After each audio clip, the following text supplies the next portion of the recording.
Ok, salut à tous, nouvelle vidéo sur Vitalulu que je vais appeler Novembre, vivre sans stress. Pourquoi ce nom?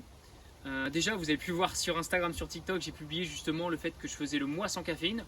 Petit update d'ailleurs, ça se passe très bien, on est le 9 novembre. J'ai une bonne énergie spontanée, c'est ça qui est intéressant, je retrouve de l'énergie spontanée et je suis plus dans ce mode de j'ai besoin d'un café pour être stimulé, pour faire une activité. C'est plutôt, je commence à faire l'activité, typiquement cette vidéo. Et ben, la stimulation arrive avec l'activité et ça c'est un point que je trouve super important et un point qui est extrêmement toxique que j'avais avec la caféine, que j'avais besoin d'utiliser pour déclencher de l'envie, déclencher de la motivation au lieu de me mettre à faire la chose que je devais faire. Et au final, pourquoi ce mois sans stress?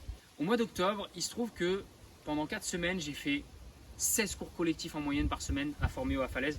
J'avais une collègue en vacances, j'ai eu 2 week-ends de suite, soirée Halloween. Vraiment, j'ai eu plus de travail.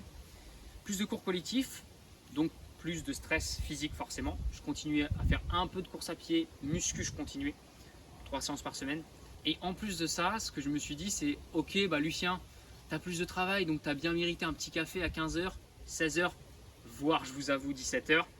Je me suis dit, tu as bien mérité un peu de caféine pour te rebooster.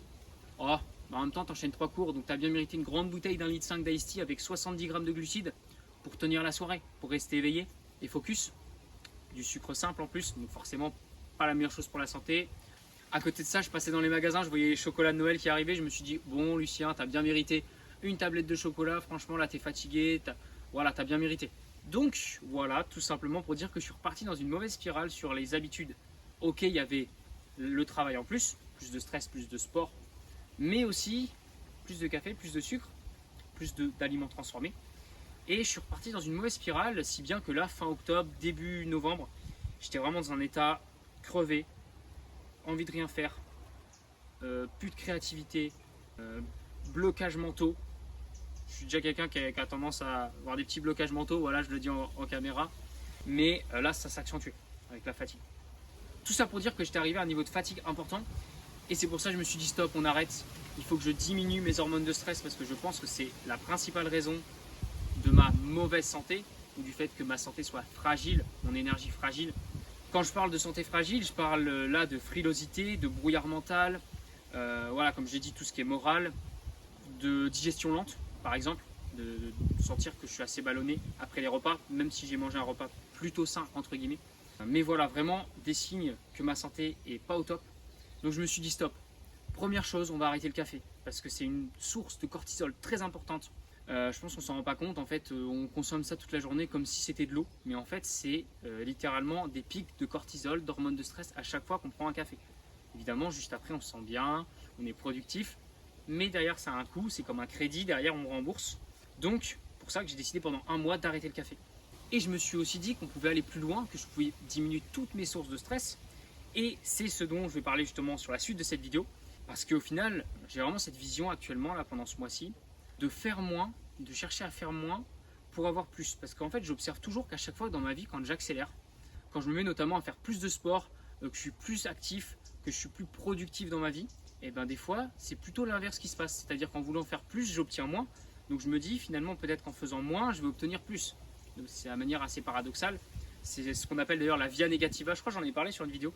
C'est justement la via negativa, c'est le fait qu'en faisant moins, on obtient plus. Et c'est pour ça, ce mois de novembre, chercher à diminuer au maximum mon stress pour retrouver une santé au top, pour affronter l'hiver qui arrive, être au top niveau énergie. Et c'est vraiment ma vision, c'est d'avoir une énergie tout le temps haute, tout le temps au top. C'est vraiment, c'est ça qui me rend heureux en fait. C'est chercher à avoir une énergie haute, ça me rend vraiment heureux. Et donc c'est pour ça que j'ai envie de partager ça au travers de ces vidéos. Et que quand mon énergie est pas au top, je suis vraiment déprimé. Vraiment, je suis déprimé parce que je me dis que je suis complètement à l'opposé de mes convictions. J'ai pas d'énergie alors que je suis là, Vitalulu machin. Non, ça va pas, je suis déprimé, je veux pas faire ça. Donc, c'est pour ça ce mois novembre, vivre sans stress. Et on se retrouve pour la suite de la vidéo. Je ferai un plan en marchant sur les 4 points pour réduire mon stress en ce mois de novembre. Maintenant, on passe sur les 4 points pour diminuer au maximum mon stress pendant ce mois de novembre. Le premier point, vous le connaissez, si vous avez vu ma vidéo sur Instagram, forcément, c'est stopper à 100% la caféine, que ce soit par le café, boisson énergisante ou même le thé. Voilà, on est radical complètement. Le seul truc auquel j'ai droit, c'est les infusions. Je me prends des petites infusions au gingembre, infusions réglissement, des trucs comme ça. des tisanes. Voilà, j'essaie d'avoir quand même des tisanes qui ont un bon goût. Petite tisane de grand-mère, mais franchement ça passe plutôt bien.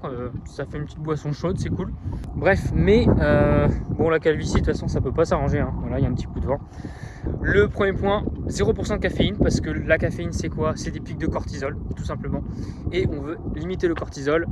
Un cortisol bas, c'est aussi potentiellement plus de testostérone, ce qui est logique parce que c'est deux hormones qui sont en compétition. Un cortisol bas, c'est des idées plus claires. Un cortisol bas, c'est un meilleur sommeil. Donc ça peut même être des meilleures relations aux autres. Vraiment, c'est super important de diminuer son cortisol. Donc c'est pour ça ce premier point sur la caféine. Deuxième point, c'est le retour du jeûne intermittent.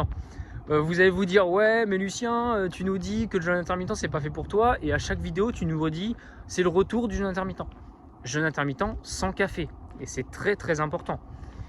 Historiquement, quand j'ai retrouvé une très bonne santé entre notamment 2019 où j'avais vraiment des problèmes de santé, d'énergie, et 2020-2021, ces périodes-là, je me suis mis à jeûner, mais je connaissais pas le café à cette période-là. J'ai connu qu'à partir de 2022. Quelle grosse connerie d'ailleurs. Mais avant 2022, je connaissais pas le café. Donc je faisais du jeûne intermittent en étant à l'écoute de mes sensations de mon corps. Et quand je sentais que j'étais vraiment down, vraiment pas bien, à ce moment-là, je rompais mon jeûne, je commençais à remanger. Alors que depuis 2022, quand je me suis mis à jeûner, 2023, même 2024, à chaque fois à 11h, je m'envoyais un gros café. Donc j'étais super stimulé, ou youpi, j'avais full énergie. Mais au final, c'est encore plus de cortisol.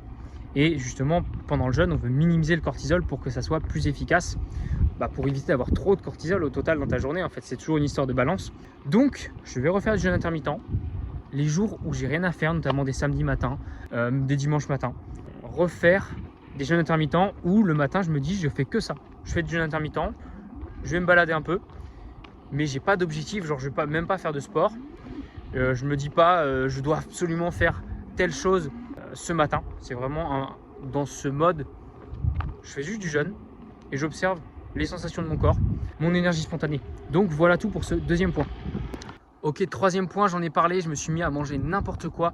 Là, le but pendant octobre, c'est vraiment retrouver une alimentation super propre. La priorité, c'est de supprimer quasiment à 100% les sucres raffinés. Là, je diminue complètement, j'ai déjà bien commencé ces derniers jours. Seulement des glucides complexes. Je reste quand même quelqu'un de sportif, donc j'ai besoin de glucides. Mais vraiment, j'arrête les sucres raffinés, les produits transformés, les tablettes de chocolat transformées, tout ça, vraiment, j'enlève complètement. Un maximum d'aliments bruts, de la viande, du riz, des légumes cuits, des noix, des amandes, beurre de cacahuète, je m'autorise quand même. Avec un peu de chocolat noir, ça passe bien. Ça voilà, typiquement, ça va être ça, mes petits plaisirs. Mais sinon, retrouver une alimentation, arrêter justement les sucres, les produits transformés, c'est surtout ces deux points-là. Parce qu'au final, le sucre, ça a tendance à nous apaiser sur le moment, mais derrière, ça va refaire un crash, donc de nouveau un pic de cortisol, ça va créer de l'inflammation, le microbiote en mauvaise santé, ça va nourrir les mauvaises bactéries. Donc c'est vraiment mauvais, c'est vraiment un poison, évidemment, d'en prendre de trop. Quand je parlais de chocolat noir, le chocolat noir, forcément, je prends un petit peu de sucre, mais c'est l'excès, vraiment, je diminue au maximum pour cette raison. Et enfin, le quatrième point, c'est la manière dont je m'entraîne. Là, je pars clairement sur des entraînements gonflettes. Ça veut dire on est sur des séries de 12 à 15. Beaucoup de supersets, très peu de temps de repos, des séances qui ne dépassent pas 1 heure pour éviter trop de cortisol. Et je pars sur 2 séances upper, 1 séance lower. Ça, c'est la base, sachant que le but étant d'être vraiment à l'écoute. Donc si par exemple, notamment il y a des week-ends où je bosse. Quand je bosse les week-ends, il n'y aura que 2 séances dans la semaine. Une le lundi, une le vendredi, ou une le mardi, une le vendredi. Le but, c'est vraiment de minimiser au maximum mes hormones de stress pour booster ma santé, booster mon énergie, garder une énergie la plus haute possible.